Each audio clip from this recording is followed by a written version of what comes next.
Count money, man. Stack riches. Try and told him I'm a beast blood. What's up, gang? Welcome to another episode of the GRINDcast. Get ready. It's a new day, and we got a special guest in the house, my friend Pat Bendure, a.k.a. the Bulldog, in the house. Thanks for joining us, Bull. My pleasure. My man. So, it's always a special day when we got an opportunity to have people on the GRINDcast. We don't just have anybody on anyway, but it's really special when I have an opportunity to be on here with someone that was a part of the come up. Somebody that watched me in my first year, somebody that was my right hand, building my first ever satellite office. Both of us just built with super confidence and also a sense of nervousness. Bulldog had his life on the line, started in our business a little bit older than many people. A lot of times we have people starting out, 20s, early 20s, no family, stuff like that. Bulldog started mid-30s, married already, and started out with me working in Cleveland, which is the first office I worked in. And within our first year, Bulldog and I, Pat and I, went to Columbus with only two other people and started an office in scratch, from scratch together. So both of us are, kind of still learning in our first year. A lot on the line. I'm early 20s, 23 years old. He's mid-30s, married, and very talented. Came from being a business owner at one point, was in the bar and nightclub industry, and transferred over into our business. And I remember watching him, when he first started in the business, when I didn't really know a lot about him. What stuck out to me about him was two things. One, he definitely looked like the police, for sure. Definitely looked like a cop. Had the high and tight cop haircut with the cop glasses on, which end up rubbing off on me. I end up getting myself a pair down the road. But he got the cop glasses on, real mean mug face. And so I ended up nicknaming him Bulldog for a reason, because he had that scary bulldog looking face. But the other thing that stuck out to me was he was about his business. He had some discipline to him that was different than everybody else. Everybody else would be in the office and they'd be BSing around all the time. And he was just no BS, head down, mastering his presentation, mastering his script, and completely focused. Comes out of the gates his first month, blew everybody away, was over $20,000 in business his first month. Now, mind you, this is 15 years ago when people weren't writing that type of business consistently. With inflation, the average deal size, at that point was probably half or a little bit more than half the current deal size now. So that would be like doing 40,000, 50,000 nowadays in his first month. And so just super special. And for him to follow me, when I asked him to come to Columbus, with us, I knew he had family in Columbus and ultimately loved the city of Columbus. I knew I had a fighting chance to get him down there with me, but there wasn't too many other people I would have wanted right next to my side. For some reason, this man's mid-30s, well older than me, more experienced than me, and just gave me a sense of loyalty, coachability, had my back at all times, executed, never questioned stuff. People see a lot of what he has right now. A wife, two beautiful children, Kylie and Jacob. It's just been amazing to watch. I remember hanging out with Bulldog, and I got to give the right background to this. This is a longer intro, for me, but I got to give you the right background to this.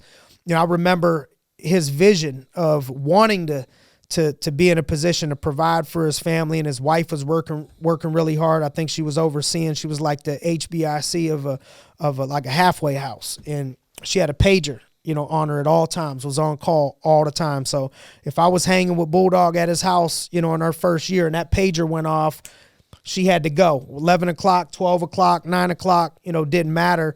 And she, at that point, was the main income earner, and Bulldog's vision to me was a little bit bigger than what her vision, was. She wanted him to just make 20, 30 grand and the family was going to be fine.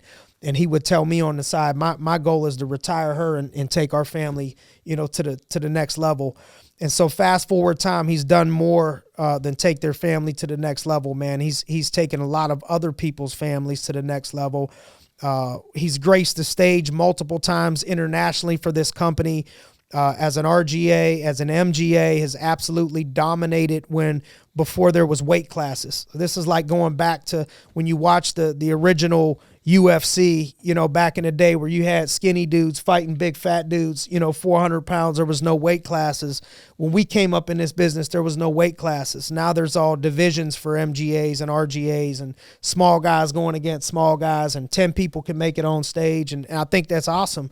But when we came up, there was no weight classes. It was either you were number one and you were on stage or you weren't on stage, at all. And multiple times, he graced the stage. And so I think, first thing I want to start out, asking you, Bulldog, is to talk a little bit about our come up, what you saw, what it was like, what you think made us special. We took that office in Columbus from 0 to 100,000. We were popping $100,000 weeks in less than a year. What stuck out to you? Talk a little bit about our come up. It was in the beginning. It was when you came in the door. It was like small thinking, like you had mentioned. My wife had said, if you could make $2,000 a month, we'll be good. And in my head, from everything I saw, everything I was told, it looked like I could do that a week. And I had gone on the interview circuit, coming out of the nightclub industry, as you put it, with a college degree, 15 years of business experience. I'm going on interviews trying to do something different, and nobody would give me a shot. Like, everybody wanted 2 to 3 years of experience, 2 to 3 years of experience. And in my head, I'm like, well, how do you get experience in doing something different if nobody ever gives you a shot? So I came in to 12301 Ridge Road, and everything looked different. Like, I saw people high-fiving. I saw people walking around smiling. Like, I was used to the nightclub biz where it wasn't like that. It was like, you got to eat, and that's the bottom line, no matter what it takes. But I saw people happy. I saw a different culture. Everything felt different to me. It was like a world of positivity. I was almost like it was too good to be true. But everything I saw was like, you can make $2,000 a week here. And all you had to do was find, one person. That was what my head was like. I got to find one person having success here, and then I know it's possible. But I walked in and saw a lot of people having success. And then there was one individual that I saw in my first meeting get a $23,000 bonus for the month, back when we had monthly bonuses, not these weekly things. A $23,000 bonus, and the guy had a blue velvet suit on. I knew the blue velvet suit had to come out. And you got blue on today, too. I appreciate it. Feels like we're back only in the right. day. But either way, I saw this guy do it, and I was like, that's it. If he can do it, all I got to do is do what he does, say what he says. The only thing he's got on me right now is he knows a little bit more. And this was like back in the day when you were straight out of Youngstown, like within your first year. Yep.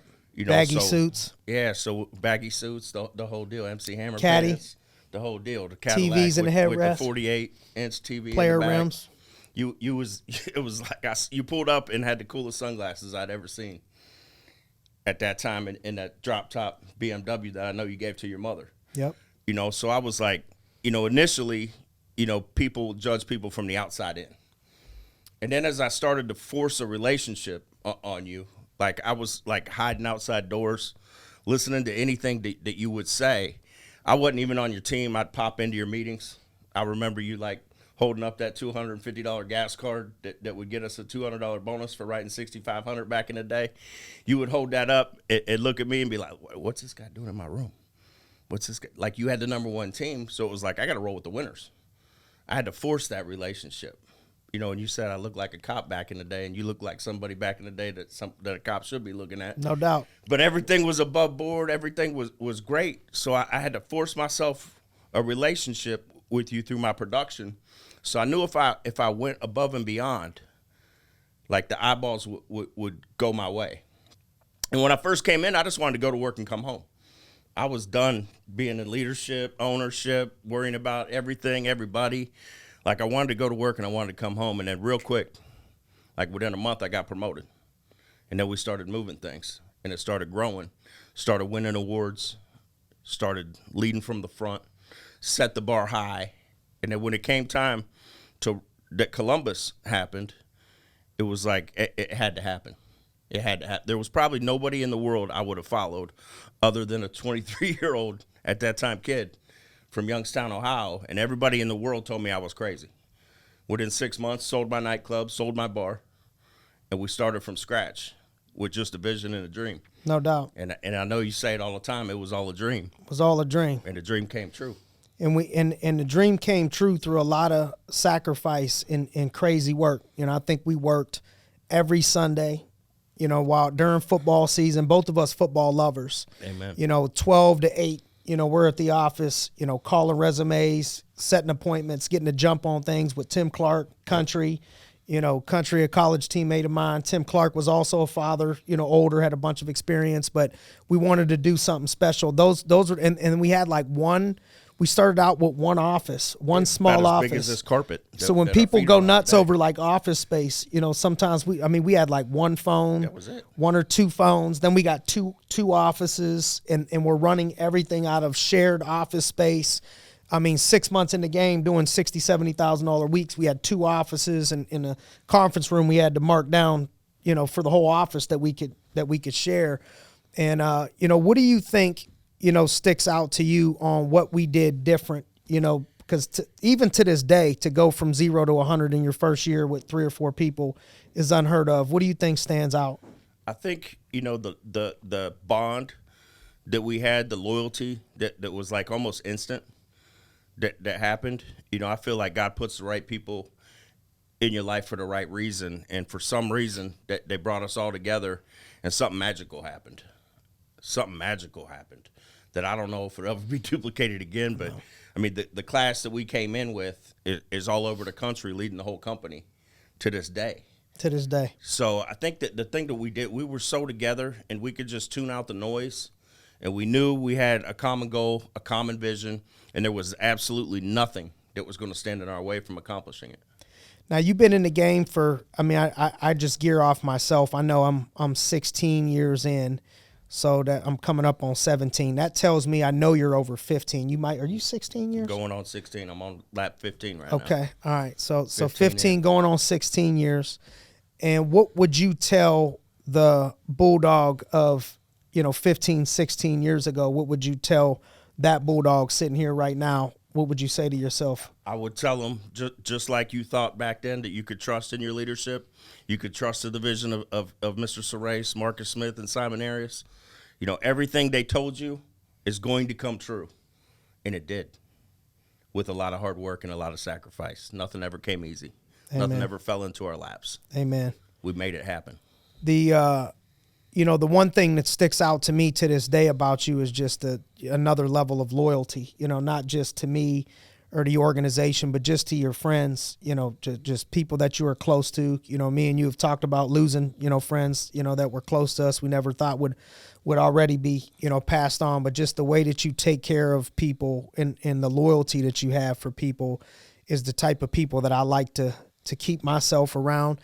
And I think that loyalty has earned you a lot of your success in right now, as a partner in the organization with Sarace Smith and Officer Hartwig over there, the renewals that you were able to build up to yourself before you even became a partner. What was your renewal amount you were getting before you became a partner? Before I became a partner, it was on average right around 25 to 26,000. 25,000 plus a month in renewals. Now that's what you were supposed to make in a year. Absolutely. That's what Kelly wanted you to make in a year. Yeah, every time we get a renewal check, I tell her I bought paid up for the year. Bought another year. Come on. Paid in advance. Come on. Crazy, man. What would you say are the key traits, because you've developed a lot of leaders now over the years. What would you say are some of the key traits to some of the best leaders you had an opportunity to coach? The people that I like to surround myself with the most really care about the people that they're entrusted with. Like we hear it all the time. When you're in leadership, it's a selfless position, and it truly is. You have to care more about others than you care about yourself. When you can take someone from walking in the door flat, broke, busted, inside and outside, and then turn them around, I don't think there's any better feeling in the world I know. than to have a part of that. Like I've got several in my organization that came in, with nothing, and now I see cats buying their dream houses. I see them driving nice cars. I see them becoming husbands, becoming fathers. The first hire I ever had is still by my side today. And I take great pride in that because in our industry, there's a lot that happens, and most people that start with you don't end up finishing with you. And I've got quite a few that have been along the whole ride. And I take great pride in seeing them become amazing fathers, amazing family men, and still excelling in business as well. To me, that's what leadership's all about, is caring about other people first. On the flip side, you've also had an opportunity to see people that had the talent, that were good, and didn't end up making it long term, or they would fail. What sticks out to you about those people? I think, a lot of people that come in and don't have instant success, like we're in a now society. Like if you send somebody a text message and they don't send it back in like 2 seconds, like 3 minutes later, you're like, what's wrong with this person? 5 minutes later, you're like pacing. 10 minutes later, you're getting angry. Like people put the phone down every now and again. So I think people give up too soon. People come in and like, if they don't have success in the first 3 months, they're like, I got to find something else. You wouldn't have wanted to be me the first 3 years in business. You know what I'm saying? Right. Like you would not have wanted to do that today, but later on it's worth it. So at the beginning, there's like that imbalance towards work in any company you go to. There's going to be a lot of onboarding. There's going to be a lot of learning process, but it's tilted way towards business and work at first, but the thing kind of levels out. Like I'm working harder now than I ever have now that I'm a partner because my name's on the wall and I take great pride in that. However, it's a different type of work. Yep. Different hard. Yeah, it's a different hard. Choose your hard. No doubt. I hear you say all the time, you could have an easy life now and a hard life later, or you could have it hard now and easy later. We had it hard at the beginning. No doubt. We had it hard at the beginning. And I'm not saying it's easy now, but it's a different kind. Way easier that makes now. Sense. Yeah, way easier now. But, why don't you talk a little bit more about that, man? Like you talk about what were you, when you say it was hard, in those first couple years, what was that like? What were you thinking? And then give somebody the encouragement to know what it's like now. We're just like me and you, I'm still working hard, but it's different. What things can you do with your kids? What things can you do with your wife? What times can you get home if you choose to now because of how those first few years played out? Yeah, absolutely. I think it set a foundation. At first, it was difficult when I came in because I was used to being the owner. I was used to calling the shots. I was used to leading the direction, and I came in, and it's like I got to understand that I'm a baby here. Like you put me in the nightclub biz back then, I could lines around the building, But then when I came here, it was like I don't know anything. I can't walk. I can't crawl. Mike Vasu was just in my house, and he had baby Troy in there, and like you had to do everything for baby Troy. And it was the same in the business. I didn't know anything. So I had to kind of reset, and I had to understand that if you told me this wall is blue, and I'm looking at a gray wall, I'm like, all right, cool, it's blue. I didn't question anything. I always wanted to run the plays that were called to the T. I wanted to be the most coachable player. Sometimes in my head, I'm like, I don't know if this is going to work, but they keep telling me everything they've told me has come true. So I kept running the plays,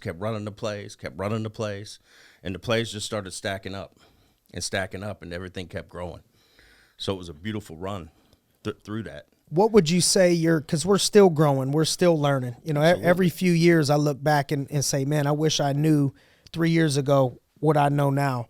What would you say you're better at now than you were 5 years ago that has impacted you? Definitely patience. I was listening to a podcast on the way over, the 3-hour drive. I listened to podcasts the whole way. And it was like understanding that like one of them was like your drive for perfection is hurting your relationships. So a lot of times, when there's different levels of leadership, if you're an 8 and you got 5's what is the law of the lid, like you can't expect a 5 to be an 8 yet. Like I've gotten a lot better at seeing people for where they can be and not necessarily for where they are, and understanding people are going to make mistakes. And back in the day, I would just snap. you know, a little bit of a temper, you know, and I've really worked hard on getting that and not sweating the little things, but making sure the little things get done, but not as, you know, just understanding and giving more grace, I feel, is somewhere I've went, especially when it comes to patience. Same. For sure. Same. I've definitely been followed one your lead on it. where I've grown in. You know that. Yep. We laugh about it all the time. I remember the little red dot Simon would get on his head back in the day, Yep, and it the was vein. like, it's coming. Something's happening. Yeah. It's on. What have been some of the obstacles, you know, that you could think about that maybe you've had to overcome on your journey over the last 15 years? Man, you name it, we've seen it. Every time I think something can't happen crazier that we've been through, somebody finds that another level of crazy that a situation arises. I mean, I've been through it all, from deaths to suicides, you know, to betrayal, to you know, the greatest of times. Everybody sees the good. It's like social media. It's the highlight reel. Nobody putting the struggle out there. Right. You know what I mean? So Right. people see social media, and that's an obstacle these days in our industry. People making one thing look like it's a pot of gold, when really you get there and there's a bunch of rusty pennies in the deal. You know, so you got to be careful of what you look at out there on social media. It's a huge obstacle, I feel, today. It can be a good tool, and it can be a bad one at the same time. So it's a double-edged sword. So many things have come up. You know, it's you name it. We've been through it, and I know you're the same. What's the mindset when these things do come up that maybe somebody could adopt to help them get through adversity? Really tune out the noise. You know, that like when horses are racing. You know, just an analogy you taught me back in the day. They have these blinders on, so they can't see to the right and they can't see to the left. You know, you got to have a clear vision, and you got to know where you're going. And there's nothing in the world that can stop you. It's like the Steelers last year. All they kept hearing about was Ben's washed up, Ben's washed up, Ben's washed up. Well, Ben was good enough to get that team, who had no business getting to the playoffs. But imagine being in that locker room. Even imagine being Ben. Hearing all the noise, knowing everything you've done for the city, everything you've done for the organization, turned your life around, and all he keeps hearing is this, this, and this. But the locker room, inside, I know we've both got friends inside that locker room, they just tune the noise out. So you got to be able to have tunnel vision and keep going towards your destination and run your race, and not necessarily run somebody else's race. Speaking about, you know, running your race, you know, I think two of my, you know, I want to ask you, you know, if you could think of, you know, if it was just somebody had a poster of you, picture of you, and said, man, these are the two words that he kind of is most passionate about that I would describe him with. You know, like for me, you know, I think my two words that I'm most passionate about talking about, if somebody says, hey, all right, gun to your head, man, pick two things you want to preach on, you want to talk to people on, you want to teach on, that you're passionate about, that you wouldn't have to fake and pull from somewhere. Mine would be discipline and sacrifice, you know, and how those things really pull together in anything that you want to do to get you to where you want to be. What one or two words would you say stick out to you as something you're passionate about talking about? First one would be discipline, because it takes discipline to do anything. Like there's times I don't want to get up. There's times I don't want to go at it. There's times I just want to sit back a little bit.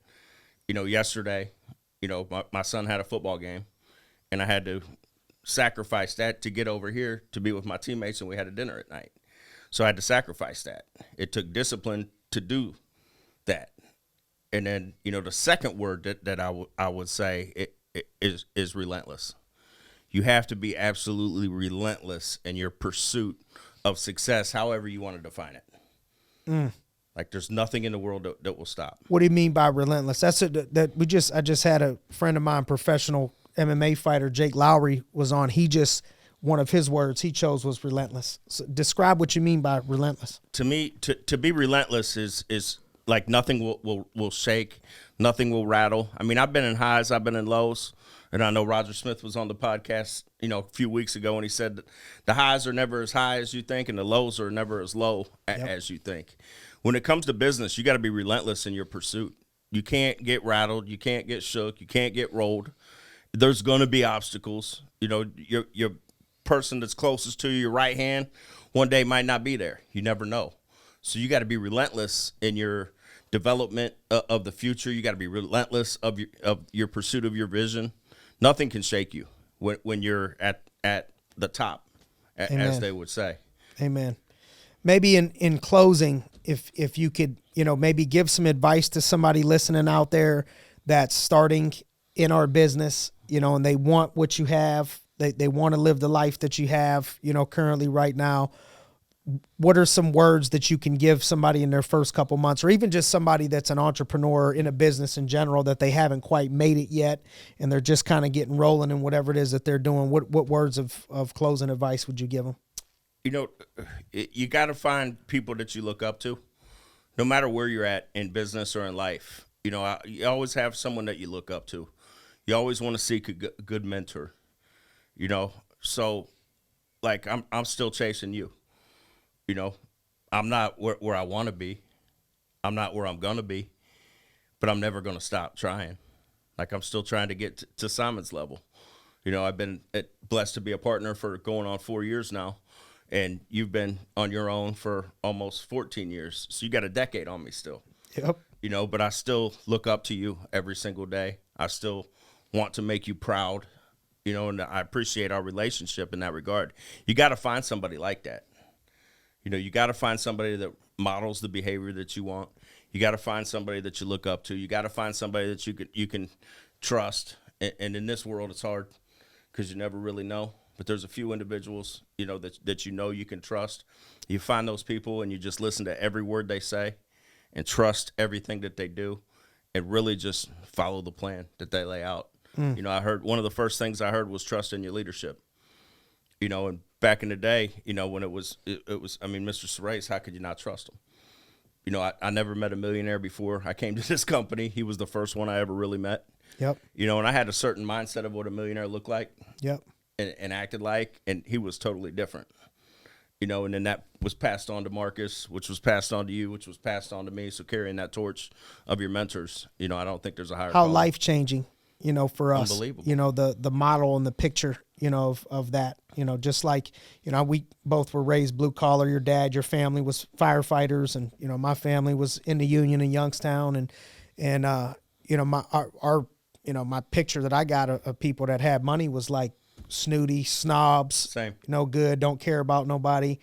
And it couldn't have been the opposite, any more untrue than what we found in Jim Serace. That would be like a father figure, to me, and a mentor to so many of us, of just a servant, leader, caring about people, teaching us how to give of ourselves, teaching us how to give of money, of our resources, humbling us, teaching us that the world ain't all about us. It's about not just pleasing the world, but it's about pleasing God, and what that's done for us, and how we just, even though it'll be tough to ever reach the level of the type of character of Jim, that just striving for that, is made us all, better people. For sure. And Marcus, what a just absolute beast and genius in the business, savage. Even Marcus has softened up, over the years. The Marcus we got now, as hard as he is, that's about half the Marcus that we came up with, and how much has that blessed us, coming up in that people tough. That are closest to Marcus really understand his heart. No doubt. If you really know his heart, then, the tough times, we always know where it's coming from. No for doubt. Sure. No for doubt. Sure. And I'm forever grateful for Marcus as well. Amen. I know you are. Amen. Me too. And, I just, me too. To wrap this up, man, I just want to say, Bulldog, thank you for your time, and thank you for your friendship, years of loyalty.